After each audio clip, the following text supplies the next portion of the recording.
High, চলো আজ এই পুরোনো গ্লাসটা দিয়ে একটা কিছু বানানো যাক। অনেক দিন ধরেই এই প্লাস্টিকের গ্লাসটা আমার বাড়িতে ঘোরাঘুরি করছিল, তো আমি ভাবলাম এটা দিয়ে একটা পেনদানি বানানো যাক, একটু অন্য ধরনের।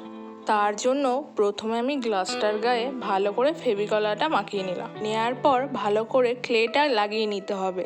এরপর ছুরি দিয়ে হালকা হালকা করে দাগ কেটে নেব, অনেকটা যেরকম গাছের গায়ে থাকে। গ্লাসটাকে দেখতে অনেকটা গাছের গুঁড়ির মতো হলে এরপর গণেশ করার পালা। তার জন্য প্রথমে গণেশটাকে এঁকে নিয়ে এরপর আস্তে আস্তে সেই অনুযায়ী ক্লেটা বসিয়ে নেব। এর সঙ্গে আরও কিছু ডিটেলিং অ্যাড করে নেব।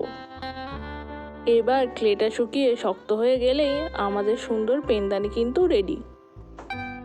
তো এই পেনদানিটা তোমাদের কেমন লাগলো আমাকে অবশ্যই কিন্তু জানিও। দেখা হচ্ছে আবার পরের ভিডিওতে। আজকের মতো টাটা।